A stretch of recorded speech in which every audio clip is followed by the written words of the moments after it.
Welcome back to another exciting episode of This Week in Indies. On this episode, we get together to talk about our lifelong learning as creatives. How do we continue to expand on our craft? Where do we discover new information? Do we find it in books, self-help books, websites, blogs, workshops, conventions? What is out there for creatives to utilize to expand and grow even more? We'll chat about these things and more as we sit down at the round table with an expert panel of artists. Then, C.L. Cannon brings us another fantastic indie connection where she gives us indie books similar to Shatter Me by Tahara Mafi. And then, for the final 5 minutes, our host Madeline Dale takes over as she brings us a deal we don't want to pass up on, giving us a first glimpse into her story featured in the recent released anthology, Deals in Blood. So sit back, grab a drink, and get ready for a good time. Here's this week's host, Madeline Dale.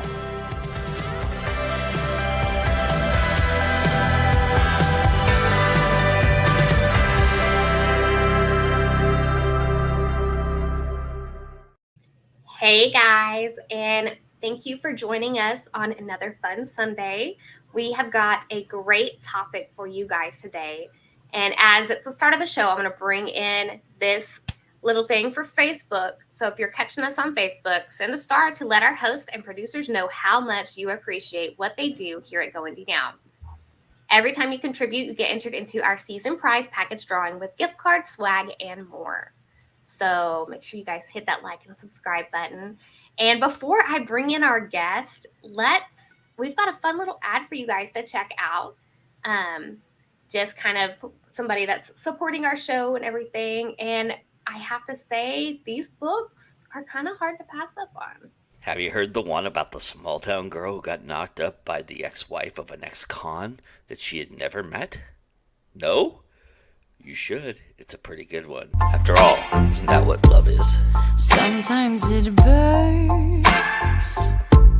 Sometimes it hurts. Sarah Shatan impulsively decided to be a surrogate to pay for college, but a mistake at the clinic finds her pregnant with Matthew Goodrow's child, despite the fact they've never met.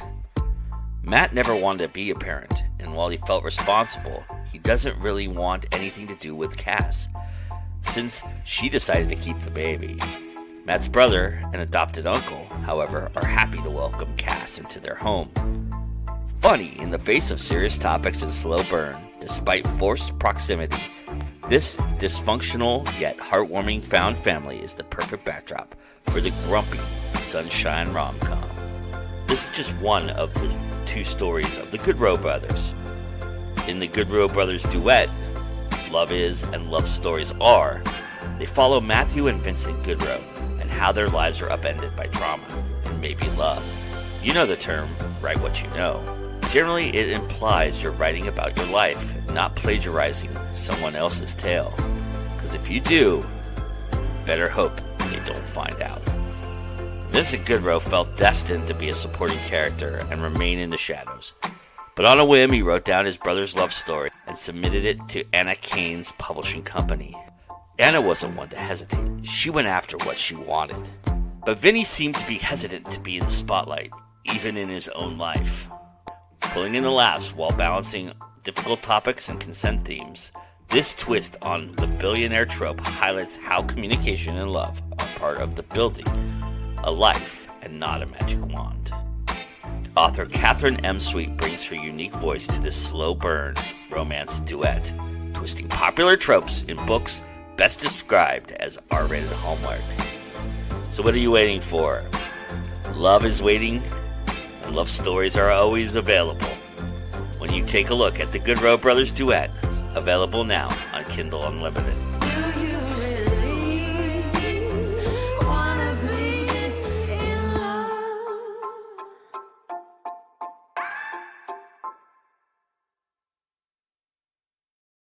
a little steam to start out our Sunday. You guys definitely check those books out. The links to grab those and follow that author are in the description, as are all of our links. So you can also check my stuff out at thechaptergoddess.com. I write a mix of genres from fantasy romance to a little bit of dark fantasy and stuff. But let me bring everybody else in because I know these guys have some great books too. So how's it going, everyone? Good. Good. We're going to go around and let everybody introduce themselves, and I'm going to do it in reverse today. So we're going to start with Courtney down here at the bottom, if I can get my finger right. Hey guys, I am Courtney, aka CL Cannon. I write fantasy and sci-fi, mostly YA fantasy and sci-fi. I also am the owner of Fiction Atlas Press. I help authors in fantasy and sci-fi genres find more readers. And I do a lot of things here on GoIndieNow, like the Indie Connection and the monthly marketing tip. And I'm really excited about this one today because I think it's going to be a really good topic. Yes. Thanks for joining today. Mm-hmm. Alexander. Let me unmute. What's up, guys? I am Alexander Gideon. If you've ever seen GoIndieNow, you probably know my writing style can best be summed up by the phrase, and many people died. I'm a sci-fi, fantasy, and horror writer now. Got one horror story out, another one coming out soon. We'll talk about that at the end of the show. We'll plug there. I write the Books of the Law series for Falstaff Books. First two books are out. Third book has been on my desk for way too long to be edited, so that should be out hopefully by the end of the year. So if you like Aleister Crowley and lots of magic, you'll like that series. Yes, we got a Alexander the Killer comment from me. Love it. Adam? Hi there, my name is Adam Gaffin. I write near-future hope punk science fiction with positive LGBTQ representation. My new book is The Heart of Space. It's another collection of short fiction set in my Cassidyverse, which officially releases on Tuesday. I'm also part of a Kickstarter project, which is called We Came to Dance, which is a fundraiser for the victims of the Club Q shooting last year in Colorado Springs. And it's going to be an anthology, and I have a story in there. And you can support that, and you can get free books in my link tree right down below me. So check it out. And I'm thrilled to be here, happy to be here with such talented authors, and ready to dive into it. Yes. Mr. Hillman. I'm SM Hillman professionally. Just call me Sean. You find my blog and links at thewickedboys.com. I just released a collection of short stories called The Language of Skeptics. It's a mixture of speculative fiction. So everybody will find something they love in it, I promise. And I'm definitely looking forward to today because I spend a lot of time at conventions and in other spaces learning and teaching. So yes. And Lindsay. Hi everyone, I'm Lindsay Kinsella, author of science fiction, and as of last week, also a fantasy author. Still feels strange to say, or at least this book. This week, check it out. And glad to be here. Thanks for having me. Yes, you guys, we have a great panel today. Let me just say that, especially for this topic. And we've also got some people hanging out in the chat. So I'm really excited to talk about this topic. We've got Anita with us. AC is here. Sean's breaking the fourth wall. Alicia Fool's here. AC's Alexander comment. AL Mingle's here. And AC says she's running to donate for the cause Adam mentioned, which you said is on your link tree, right? Adam? Yeah, it is the first item on my link tree. Okay, awesome. And you can get that link below in the description as well. So guys, let's talk about expanding our knowledge. Why do you think it is important to continue learning and building your craft? I'll go. I think it's because the industry is always changing, especially with marketing. Marketing, there's something that works this week will not work the next week. So you have to learn to evolve and adapt as the trends go, and as people move from one platform to another, or as they get into one genre or another. And there will always be people that are in your regular genre, but being able to expand and find new readers and then bring them back to your other series is really important. So, and as far as your writing craft, the more you write, the better you get. That's how it works. But being able to seek out other people who have been writing for longer or who have different processes than you might find something that works better for you that way. So writing is just a big evolution as long as you do it. You're always changing and trying to make yourself better. So I've got a secret for you guys. So, everybody, come in. It turns out there's more than one way to write a book. And if you write books one way forever, your books are going to suck. You got to keep learning so that the next book and the next book and the next book is something that is different, it at least feels different, if not better. For most of us, I think we at some point dive into another genre as well. And if you write fantasy forever, it's great. At some point, if you're like me, you get tired of writing just one genre. You got to skip into something else, something that feels different. If you've never read sci-fi, but you want to write sci-fi, you're going to have to learn how to go and actually write sci-fi. Watching things, that kind of stuff, it's great to kind of see how a story might progress in that.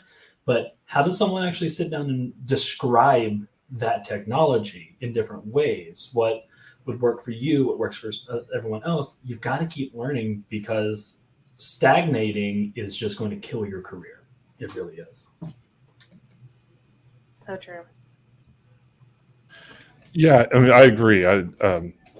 With CL and Alexander, it's great to move into new space, essentially. But to Alexander's point, I began life wanting to be a science fiction fantasy writer, but my first two stories were a urban fantasy and a horror. So I was like, okay, wait a minute, I've got to rethink this here and try and understand the tropes and the genres that I'm going to be writing in. And so that requires listening, and that requires reading, and it requires conversation with people who write or publish in those genres as well.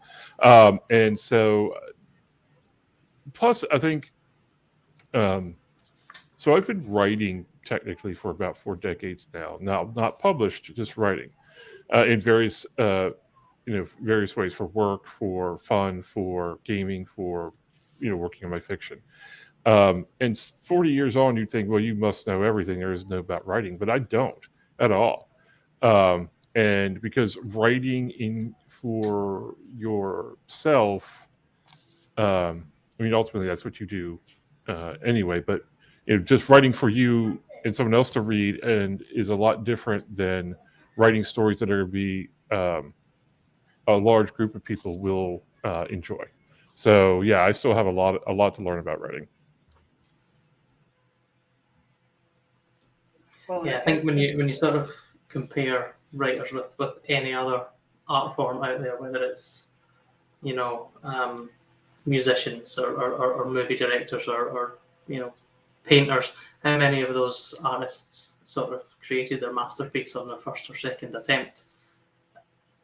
I'm sure there'll be some, but yeah, you have to take the time to master it. Otherwise, your first bash will be the best you ever do, which might be okay for some. I don't know. I'll let everyone else decide how good my first attempt was.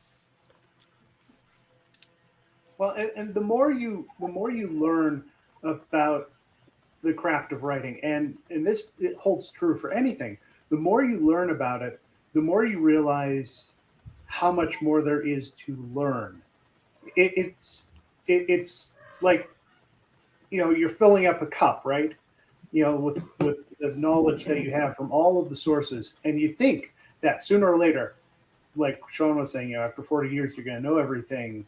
you think that at some point you're going to know everything. The cup is going to be full, but what you're actually doing by going out and learning more and finding out more about what you're doing is you're making the cup larger. You're able to learn more because you realize there's so much more to find out there. It freshens up what you write. To Alexander's point, to Courtney's point, yes, absolutely. The business is always changing. Things that worked yesterday. Okay, that was yesterday. What's working today? And just especially if you're writing in contemporary fiction, the language changes. The way people talk now is different than they talked 10 years ago. So if you're not keeping up with it and you're trying to write something contemporary for 2023 and you use language that's suitable for 2013, guess what? You just torpedoed your own book. Yo, that's on God, fam. Yeah, that's a good point with the contemporary stuff, because I mean, slang changes like that. So No cap. mean, there's words that my generation used that is totally not used now, and you just get looked at funny for using it. You're just like, okay, I'm sorry, I'm not like a Gen Z. Sorry. My kid makes fun of me for that all the time. That's why you got to be on TikTok, man. You gotta keep up with. TikTok makes me feel old, even at 30, when I'm just gotta be like, what the hell does that mean? You gotta go get Urban Dictionary and figure out how to use that phrase. Yes. Oh my gosh. Something else with needing to continue to learn is that if you write a book now, the way they would have told you to write a book in the 1980s, you probably would not sell it to anyone or sell it well if you self-publish it.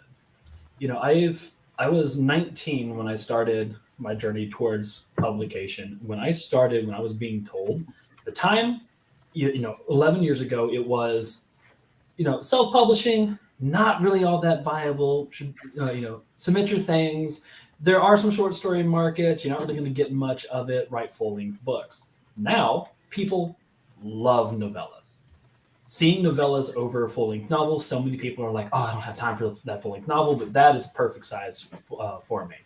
People, short stories have come back with a vengeance. You see anthologies all over the place. People love short stories because we've gotten into such a point that people like so much shorter media just because of, the way social media has trained us to, you look at Twitter and how many characters, that character allowance, and shorter you can get a story in, the better. And it's that constant change of not what genre to write for the market, not what the popular trend is, but how to actually write for the market, what length, how they what's going to work for you in like the tightness of prose and that kind of thing. And that's what it's constantly evolving, something you have to constantly keep up with, unless you're Terry Brooks and are a giant author, and then you can keep writing your books the way you write your books because that's what you're known for.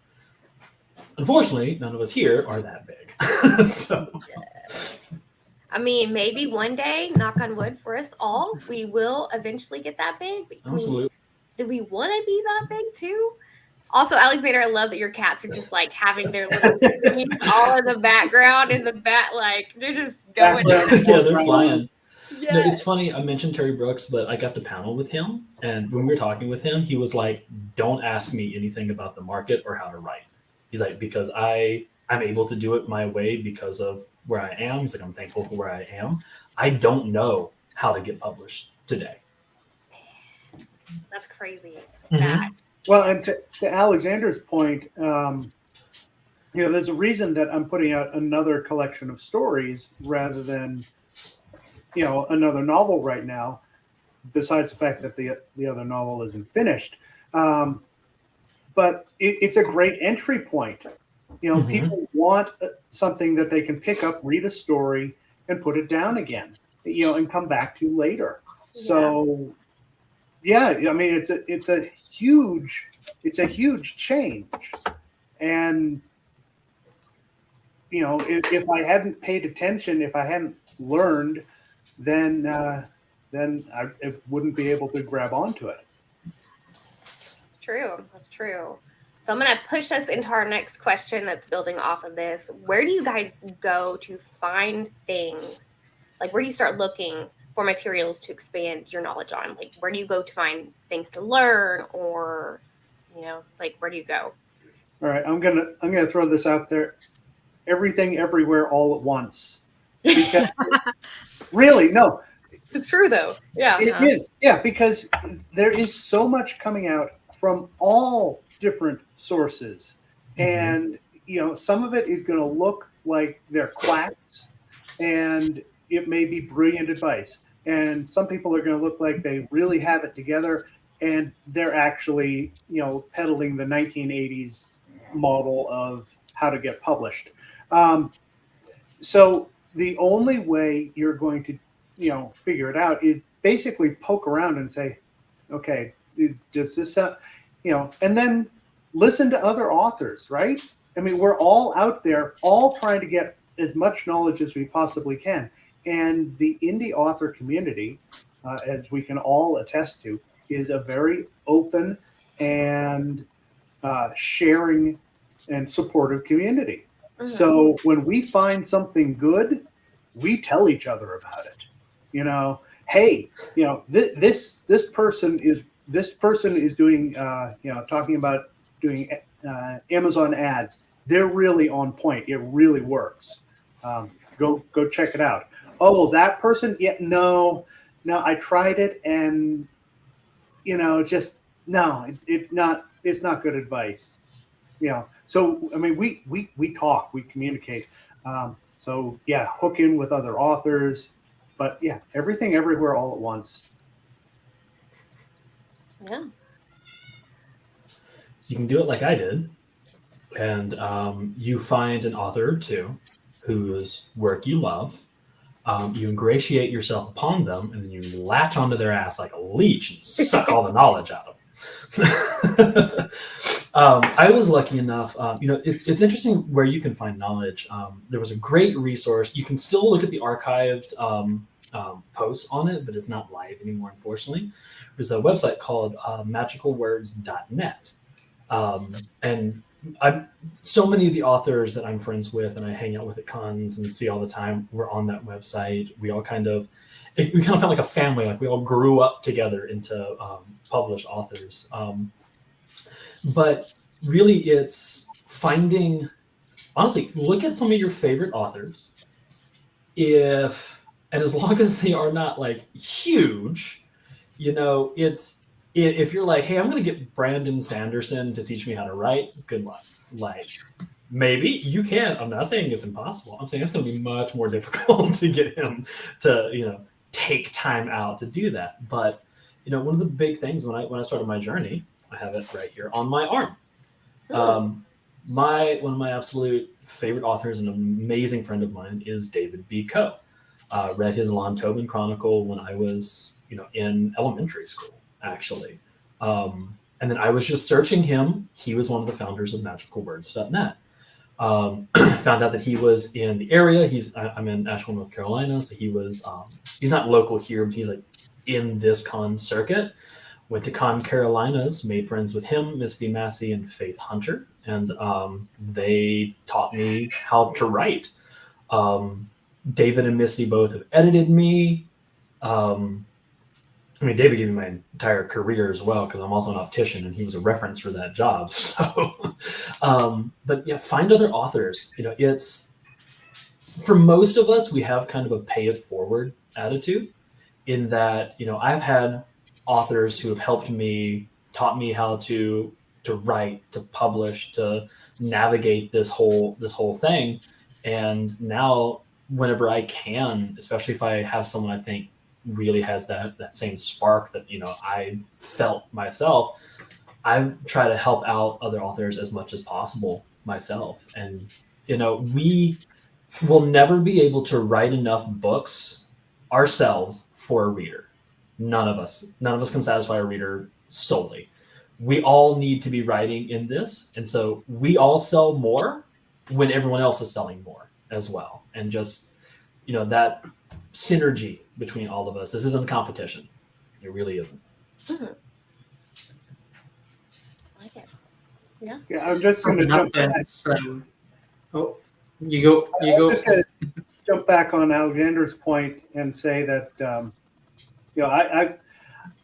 pretty active at cons, and whenever I go to one and there's somebody who is an author friend who is local to the area, I try to get them to come in and hang out with me at my table, and drag them onto a panel or two, just to help them get into that experience. It's just like Alexander said, pay it forward.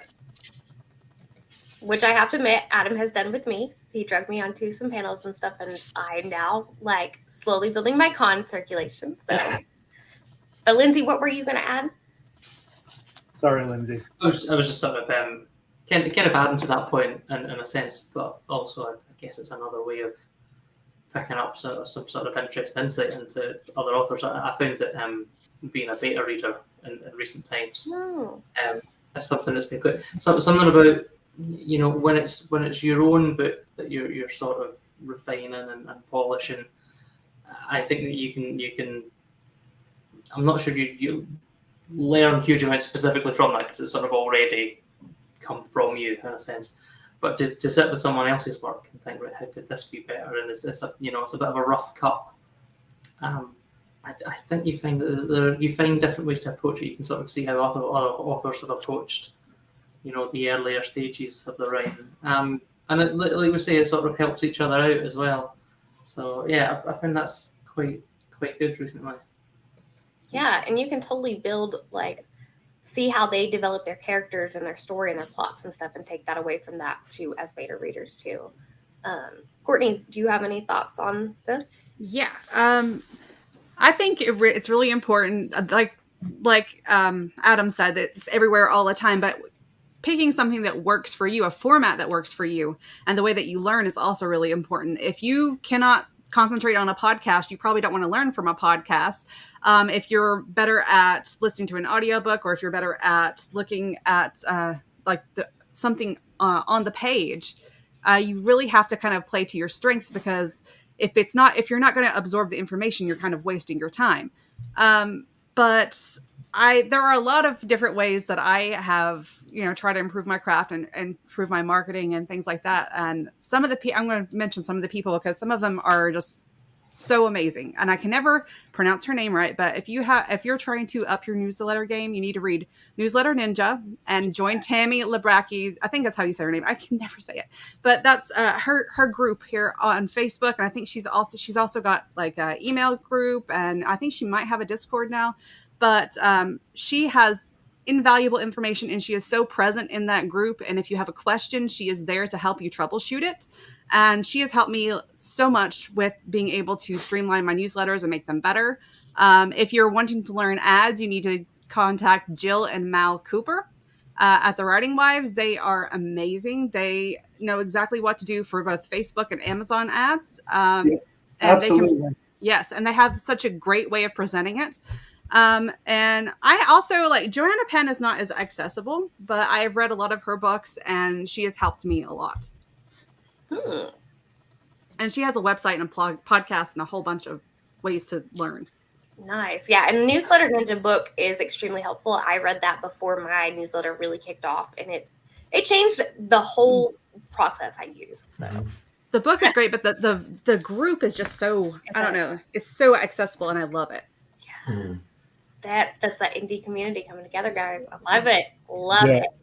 If we're going to talk groups, I'm contractually obliged, obviously, to talk about the Writing Tribe. Yes. I'm a moderator on Facebook. Vanessa has put together a great group that has, I think, exceeded expectations. But we're very active.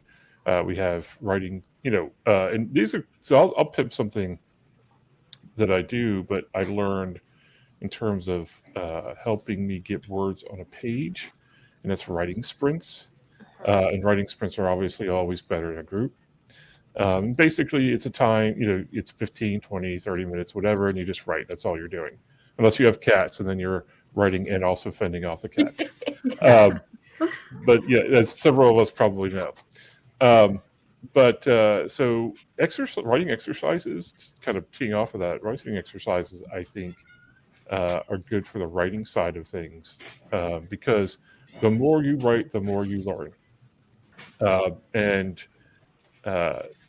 being able to put 200 or 300 or 600 or 1,000 words in an hour while writing with others who are there to support you, who will answer your questions, who will pose questions, who will talk about their journey in the little breaks between the sprints. That's powerful stuff. It's been very useful for me.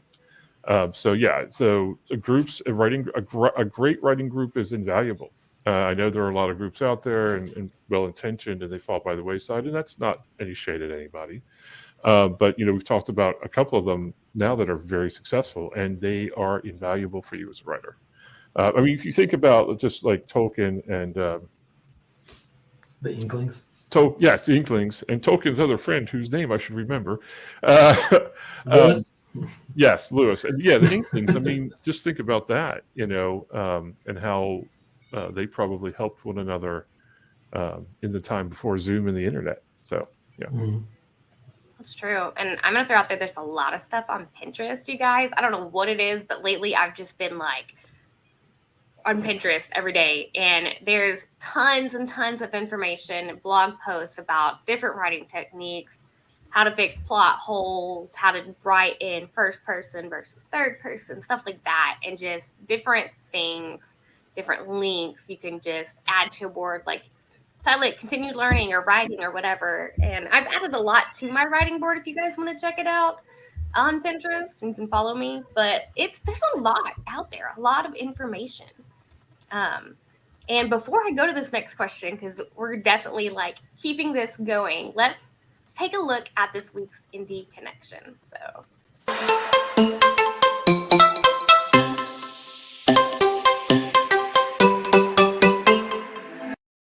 Hey guys, CL Kanan here from Fiction Atlas Press, bringing you another Indie Connection. Today I'd like to tell you about some indie books that you might enjoy if you're a fan of the Shatter Me series by Tara Mafi. The first book I have for you is called Deathly Touch by C.C. Solomon. With just one touch, she could kill. Jasmine St. Clair has lived in isolation most of her life after accidentally killing someone at age 9. 10 years later, she's socially awkward, shunned by society, and forbidden to feel any touch by another human.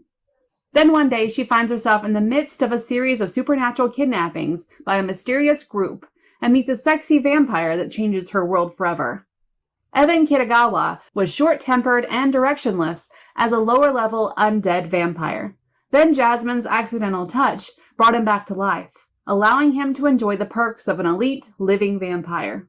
When the head of his vampire town instructs him to infiltrate Jasmine's community, he finds himself more than excited to be near this beautiful stranger, even if it could mean betrayal. While Jasmine is intrigued by Evan's ability to survive her touch, she's suspicious of his intentions. However, she can't ignore their unexplainable bond, or growing feelings. With kidnappings on the rise and growing distrust between their towns, can the pair uncover the truth behind their unlikely bond before they become the next victims? The second book I have for you is called Finding Eden by K.R.S. McIntyre. Escape the city, conceal your powers, don't catch feelings for your assassin. Lila has heard rumors of a garden paradise known as Eden somewhere out in the wilds. Forced out of post-apocalyptic Chicago when her mutant abilities come to light, it's her only hope of safety. But she's not the only one roaming the wastelands. On Adam's first mission as a newly qualified warden, he is tasked with finding and destroying the heart of the Resistance Eden. When Lila and Adam's destinies collide, neither can deny the spark of attraction between them, but how long can they journey together before their secrets come to light? When Lila lets down her barriers, Adam sees her for who she truly is, and is faced with an impossible choice between duty and his heart. The third book I have for you is called The Harvested by Kendra Souter. There are only a few things Mila is afraid of. Most are pretty common fears, but there is one that sets her apart from those around her. The fear of a secret. With one drop of blood, Her secret of a power beyond anything anyone has ever seen before is unleashed, landing her in a place where she is a prisoner and an experiment. And there are only a few that know their dictator's ultimate goal. Some are willing to save her. Others want to exploit her for their own dark and sinister intentions, and it is up to her to stop them before it's too late. And the last book I have for you is called The Parlor by Audrey Stevens. Andrea knows that she is required to meet a man in her last year of school, but she didn't expect her entire world to be altered. Men and women are separated to achieve permanent peace. No competition, no jealousy, no love. But what if everything you thought to be true was just a facade to enforce compliance? Andrea is in her final year of school, the year each woman meets a man for the first time. Reluctant to participate and meet the expectations of her community, she decides to try and understand this unfamiliar gender for herself before partaking in her sexual duties. With newfound truths planted in her mind, Andrea must choose to continue leading her ordinary life or try to rebalance the scales of gender equality. Okay, that's all for me this week. I'll see you next week on Indie Connection. Bye!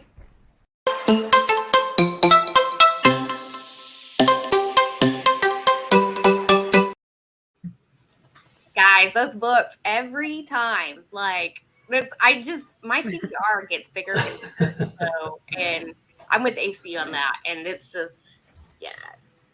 So my next question for you guys, are there any particular books, courses, blogs, etc., like things you've attended, any courses at convention that kind of stand out that you feel made a big difference in how you write? I know Alexander mentioned getting a mentor kind of to follow, but is there any other suggestions? Like, what was the course about? That kind of stuff. I've got a fantastic one for you guys. I think it happened this year. I know what's happening next year, and that is in Charlotte, North Carolina. There is a conference called Saga. It is put on by John Hartness, Falstaff Books crew, originally there in attendance. Remember the first year of Saga, Richard Cadry came down, Sandman Slim. He was guest of honor, and the whole thing is specifically a writing conference. It is about the craft and the business of writing in every way. All of them are courses. Fantastic writers, fantastic. We have agents come in, we have editors, we have everyone. It's a fantastic one to go to. Con Carolinas as well, also in Charlotte, tends to have a really good informative writing track as well, as opposed to some like the more fandom-based cons on those. And book-wise, a really good one. Don't necessarily have to, follow it to the T, but a really good one on, progression of a story and a good place to start is Save the Cat. It can be controversial depending on who you're talking to. It is mostly about screenplay writing. I will say for me it works really well for novellas. And then with magical words, How to Write Magical Words is a book that they put out to curated some of the best blog posts from your just starting writing to your publish, dealing with agents and editors and publishing houses and that kind of stuff. So that's a really good book to check out as well. Nice. I'll jump in for two conventions that I'm a part of. Jordan Con, which originally was a just for the Jordan Con fandom, but has expanded quite a bit, and we have a fantastic writing track.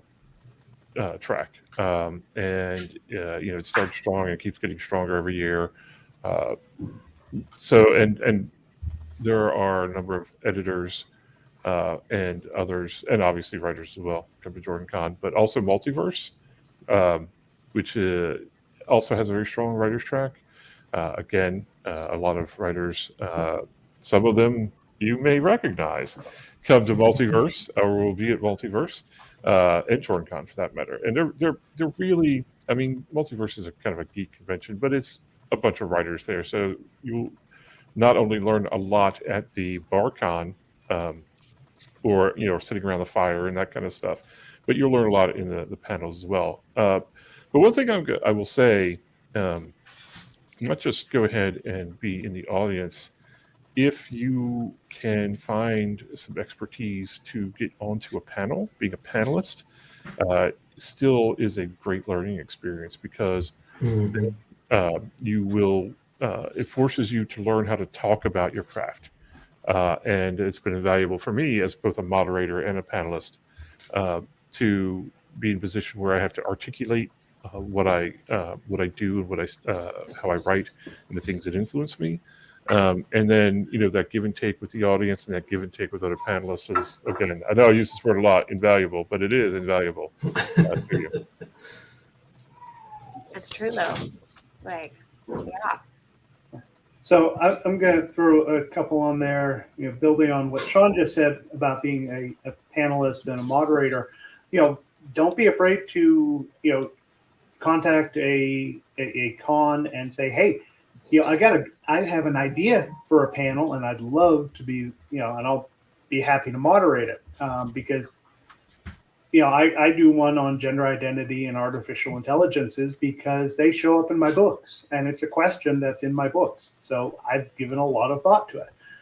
So that's one thing. Back to Alexander, the Save the Cat, which was mostly screenplays. There's another one called Save the Cat Writes a Novel, which is quite good. And it's easy to read. They make it enjoyable. The points come across pretty cleanly. As for cons, so I'm a big fan of Superstars writing seminars. That's put on by Kevin Anderson, James Owen. Brandon Sanderson is involved, although he's kind of peripheral these days. Eric Flint, before he passed, and Dave Farland were also big behind it. But it's all there's so much information there about so many different facets of the craft. If you want to go there and learn about screenplay writing, for example, you can go there and just concentrate on sessions that are about screenplays. You can go there and concentrate on sessions that are about novels, about science fiction novels, about fantasy novels. You can go there and learn the ins and outs of marketing, learn the ins and outs of producing an audiobook. Courtney, you mentioned Mal Cooper. She has been there the past 2 years. I was there 2 years ago when it was her first time there, and she was just like, oh, wow. And she's there as a teacher. But she was impressed by the talent. And publishers, Chris Kennedy from, Chris Kennedy Publishing is there. The guys from 20 Books to 50K, Craig Martell. It's just a great opportunity to network, and it's very relaxed. Anybody will talk to you about anything, no matter who they are. So, yeah, I can't say enough about Superstars. I'm going back next year, so I missed this year. So I need my fix. I need to go back.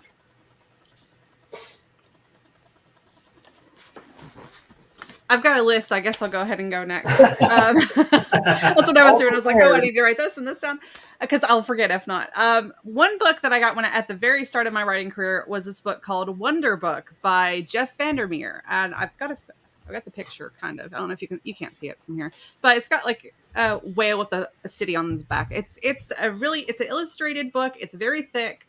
And it has it has story prompts. It has different, instructions on how to write different scenes. It is a really good resource. That's one of the first books that I got. I got some books from Joanna Penn when I first started, and they were good to get me into writing. I read Stephen King's On Writing. That was just more of an enjoyable read more than it was instructional. But I did find that a lot of people on YouTube, a lot of other booktubers have a lot of great advice. So some of them that I watch a lot, Jenna Moresi, Abby Emmons, and there's a channel called Just Right, and it actually takes plots from movies and books and tells you what a writer needs to know about the way that they structured that, and if it was good, if it was bad, and what worked and what didn't. And I thought that was really interesting, and the way that they broke it down was easy to understand. I also took Neil Gaiman's masterclass, and that was a lot enjoyable just because he is so fascinating. And he had some really good points in there that did help me be able to flesh out my characters more and to write more cleverly, like the way that he does, not nearly at the level that he does. But it was really enjoyable to go through that masterclass. But again, I just say, do what works for you. Mal and Jill's courses are wonderful. I would love to meet her one day at a con. Hopefully I can. I've only been to 2 cons so far. And the one that I just went to, there were some really great authors on the panel with me, but we did more of a fun panel. So I didn't really learn as much, but I'm hoping to go to more panels soon and be able to do those workshops and do those panels and learn a lot from other authors.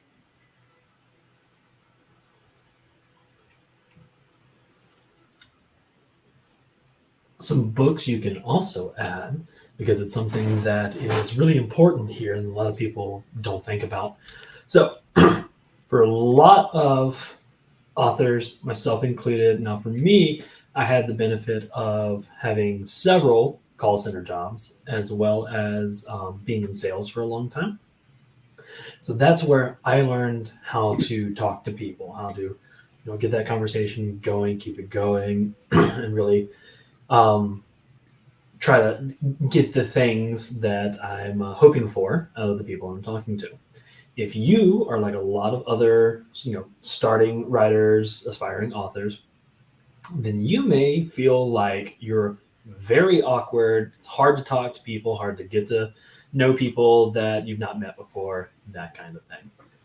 Books on having or how to, hold a conversation, how to talk to people, how to, get over some of that social anxiety would be invaluable, both online and in person. We write alone, generally. We don't succeed alone. You need to have people in your corner.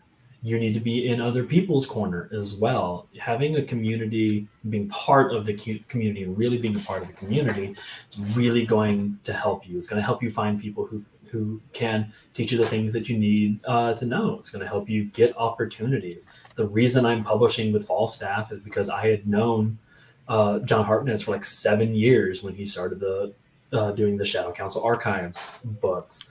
A lot of this industry is who you know, and taking courses and reading books on psychology of conversation and that kind of thing can really help you find that community and be an active part of it. True. Lindsay, do you have anything to add on this? I think the only thing, if anyone wants to, bunch together and get some plane tickets, Edinburgh International Book Festival. It's an excellent place. I'll be there. We come and have a pint. I would love to. Yes. And I want to throw out, sorry, you guys, my eyes red from contact issues there. If, like I mentioned earlier, Pinterest, I've been scanning a lot. You can find a lot of courses on Pinterest, free courses or blogs or anything like that. Because I know not all of us can make it to a lot of cons. Because I know AC mentions like in the thing that she's got to figure out how to get there. And Sean brought up a really good point about volunteering, which may remove the cost of a badge. Share a room with others to lower the cost.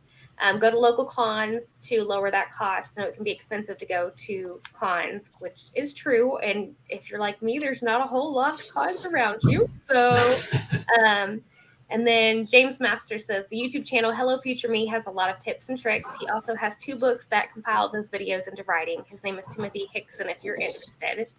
AC, it's not the cost, it's the time. I'm a prof, and so yeah, but there's a lot of stuff online too to help expand that knowledge.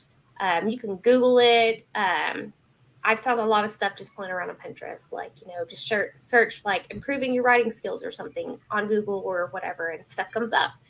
So our final question for you guys is, before we go around and tell everybody where they can find our stuff and whatnot, and which, by the way, everybody's stuff is in the description, guys. So make sure that you check out all of our books and everything mentioned. What is a lesson you want to share with those watching that you've learned personally in your writing career? I'll throw this out first. Don't be afraid to ask, even if it's a huge, even if it's a huge ask. Look, Kendra has said it, and my wife has adopted it. If I don't ask, you can't say yes.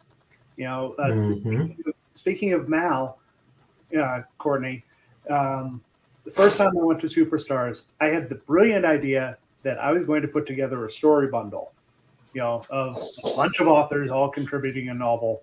And I thought, gee, I need a big name to anchor this. Mal, you've got 117 books out. Hey, would you like to be in a story bundle with me? Here I am. No experience putting a story bundle together whatsoever. New to the conference. And she said, sure, I'd love to. So ask. Don't be afraid to ask. Yes, that's true. Kind of go along with that. Don't be afraid to let people read your writing. I was very nervous, protective at first.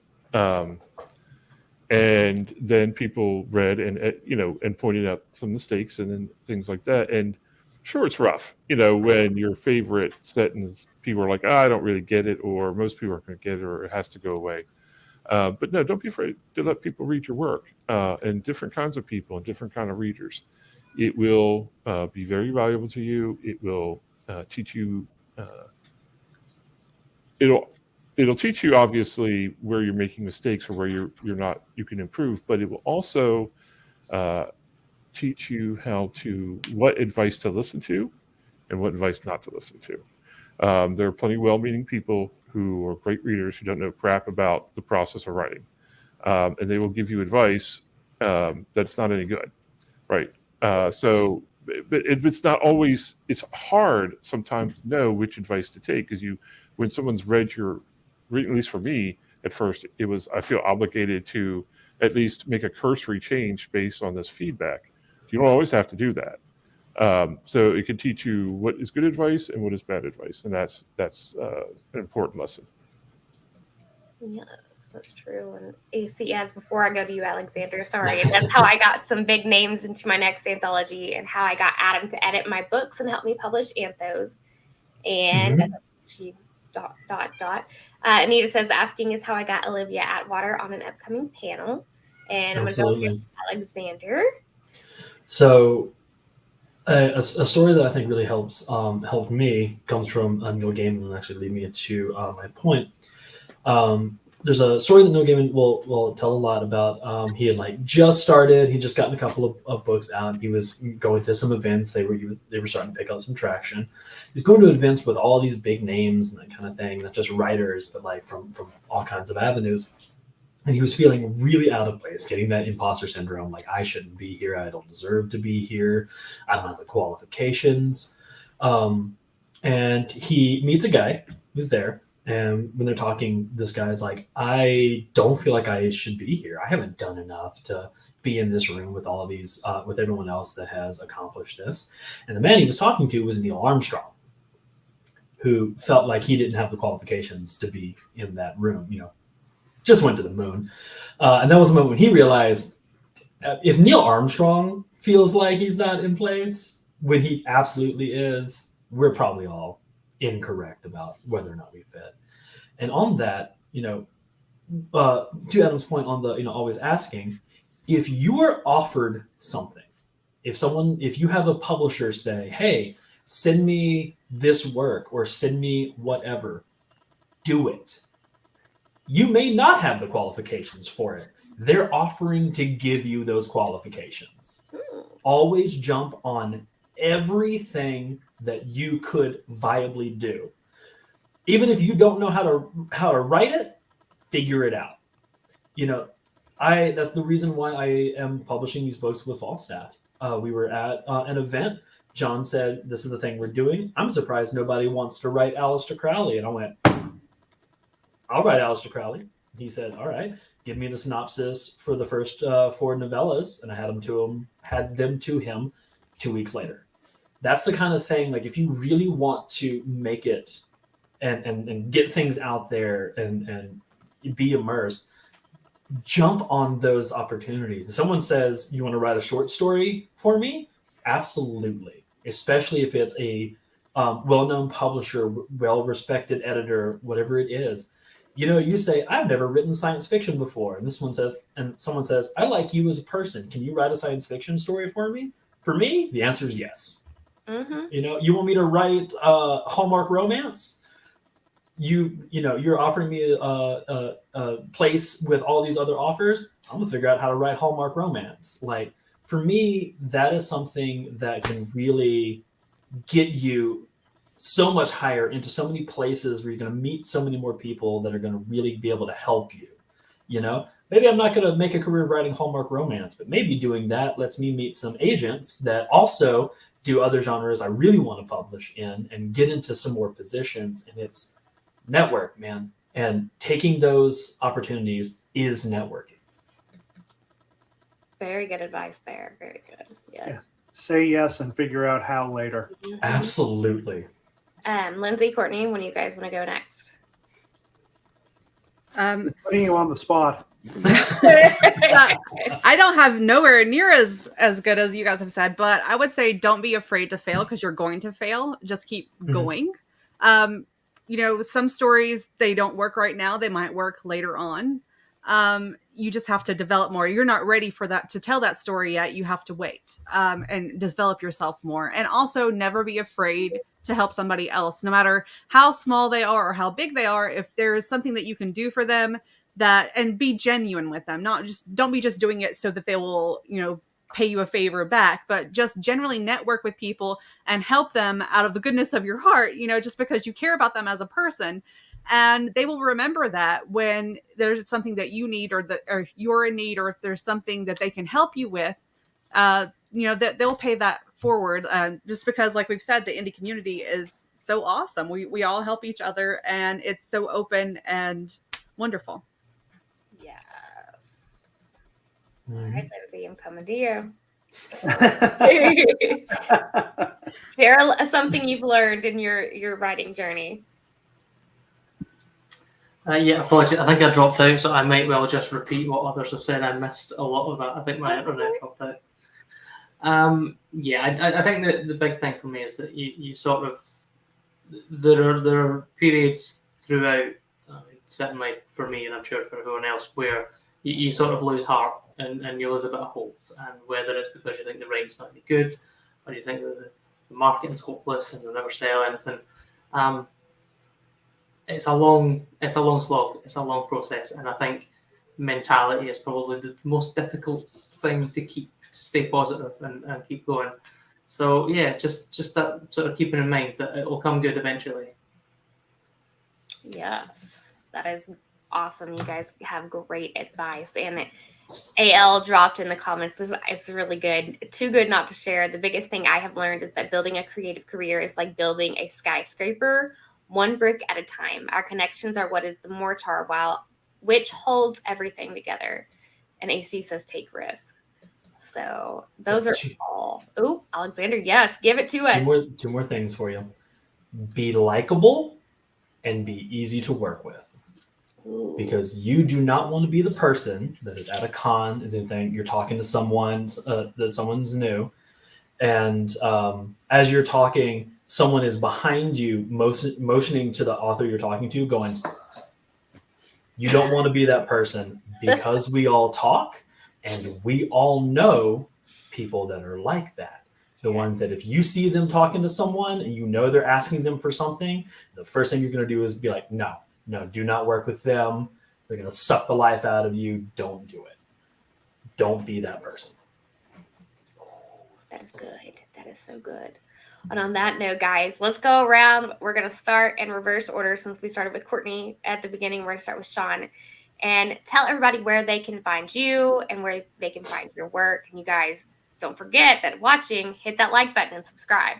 So, Mr. Hillman, you're muted, Sean. Okay, there we go. Let's try that again. Like and subscribe for sure. TheWickedBoys.com. It's my blog. It's on my social media. You can click the links there. I'm on Instagram and I'm on Facebook.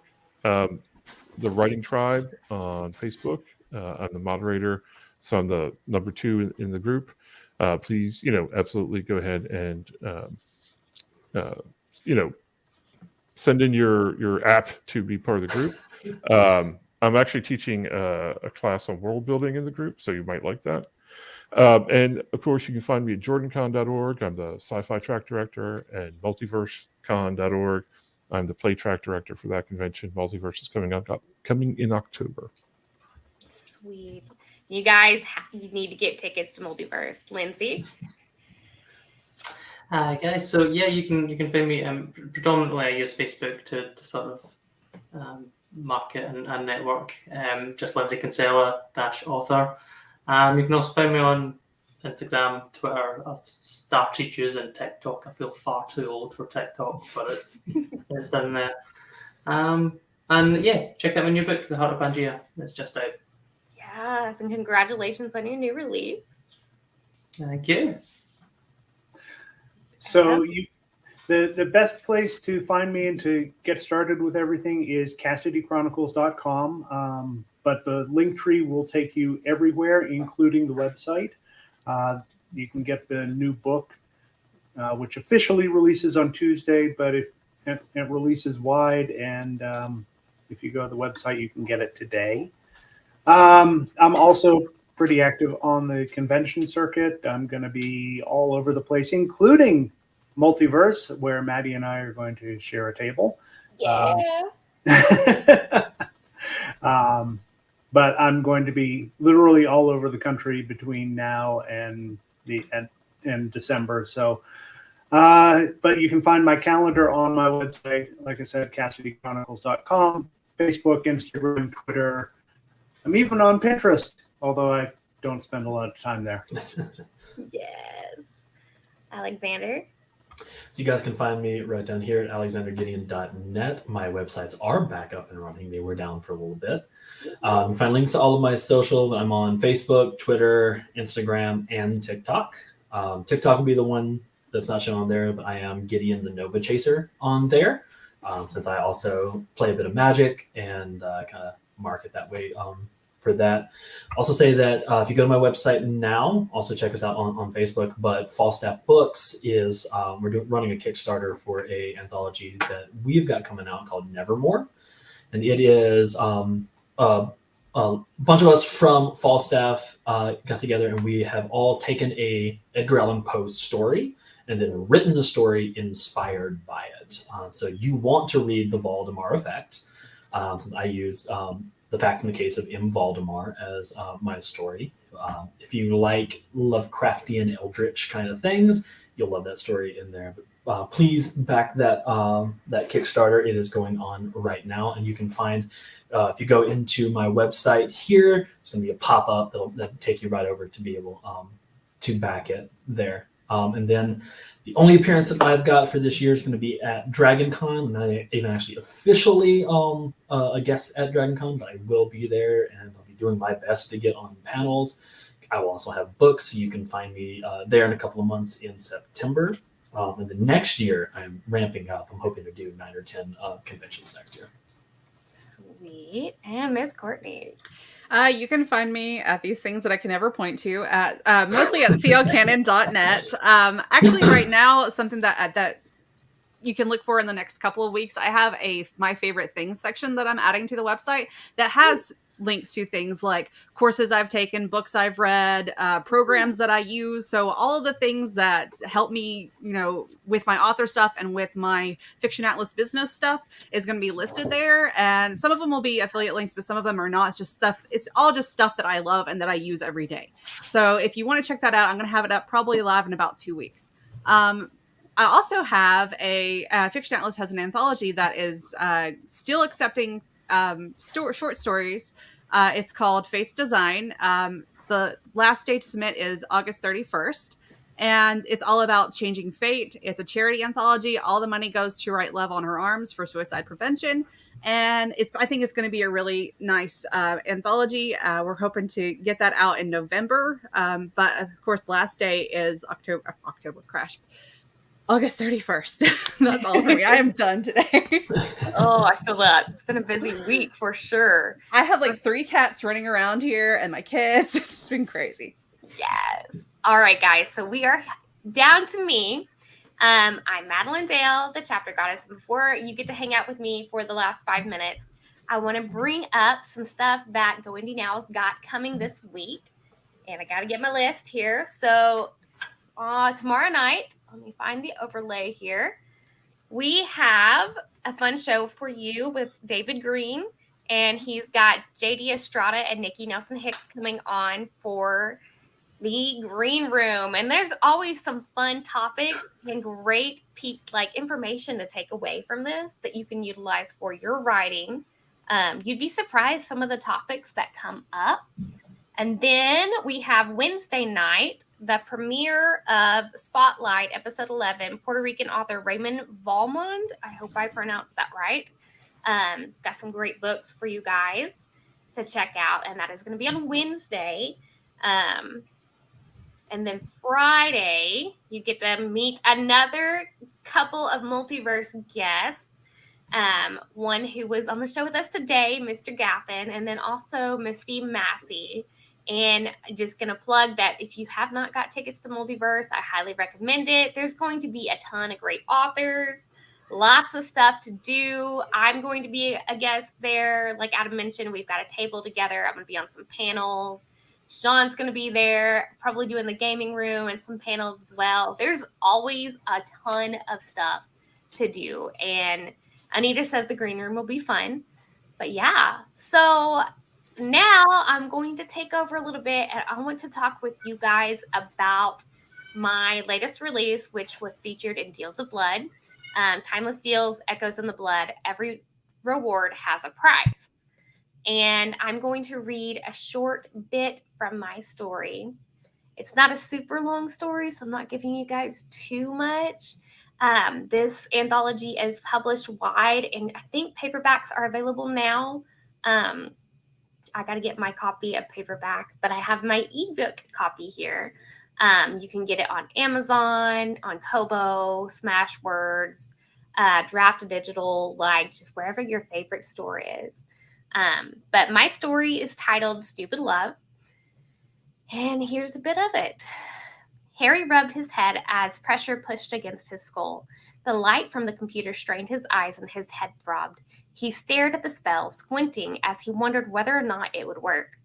He stood and paced around the room, running his hands through his hair. Hours had slipped by in his frantic search.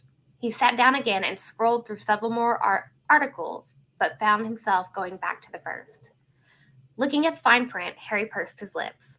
A spell to save another requires great sacrifice, but at least he had found the solution to his wife's stage 4 cancer. He did a victory dance in his office chair, fist pumping the air. Shifting his weight to revive his sleeping muscles, he hit print and darted to the printer. He wrung his hands, sweat beading on his brow as the printer slowly spat out the paper. April's faint snores and the thrumming of her medical machinery broke the silence of the night. He had everything to lose in performing this ritual. Any form of magic or witchcraft was frowned upon in his community. He had a reputation to uphold, but he was desperate. April was his life, his everything. He grabbed the papers from the printer and scanned through the instructions. His heartbeat increased. Some items would have to be improvised, but he needed to complete the ritual tonight. Time was not on his side. Who cared if he wasn't an actual witch? He remembered his grandparents talking about witches who had been in their family long ago, so it was in his blood. It had to work. It took an hour to gather supplies from around the house, but Harry did his best to keep from making too much noise. April needed her sleep. He placed everything into a plastic bag and checked on her one more time before stepping into the night. Closing the door behind him, he smiled eagerly. His palms grew sweaty and he stumbled across the lawn. The new moon shining overhead made him feel as if he were in a fantasy movie. A light fog hovered over the grass, creating a glaze of dew. He smelled the neighbor's laundry as the light breeze carried its scent from the clothesline in the next yard. Setting the bag in the middle of the lawn, he reviewed the instructions on the page, which said to make 3 circles with salt. Harry shoved the instructions into his pocket, then formed the circles with shaky hands, starting with the largest before making a smaller one inside it, followed by another even smaller one in the center. After he completed the final circle, he set the container of salt on the ground and stepped forward. Pulling out the folded sheet of paper from his back pocket, he dropped to his knees and closed his eyes. Breathing in and out, he calmed his mind. He licked his lips, trying but failing to combat his dry mouth. Opening his eyes, he focused his attention on the 2 candles, cup, lighter, and pocket knife before him. Using the lighter to ignite both candles, he began to chant softly, "I call to thee, one in the dark, to grant this favor of my heart. Hear my call, hear my plea, darkened one, I summon thee." Harry repeated the words as he picked up the knife and brought it to his hand. He sliced his palm and held it above the cup. Grimacing at the pain, the sensation grew to a burn as blood dripped from his palm. The wind picked up and swirled around him, but only within the circles, as if the world outside remained untouched. Shaking his head, he focused all of his attention on the ritual. The cup vibrated, and a misty purple vortex sprang from inside. Harry dropped the knife, which landed beside him in the grass. Every muscle in his body quivered, and his hair stood on end. A humanoid figure appeared in the dark vortex and began to grow. Hands appeared first, then arms, feet, and legs. Its form solidified more as the ground began to quake, and a female figure stepped out of the mist. So guys, I'm going to stop it there. If you're curious to see just who he managed to summon and what happens, because I mean, any deal, made, typically there's consequences or something goes wrong, right? So if you want to find out what happens in my story, grab a copy of Deals in Blood. The link to grab it on Amazon is in the description. And remember, guys, that it's always time to go indie now.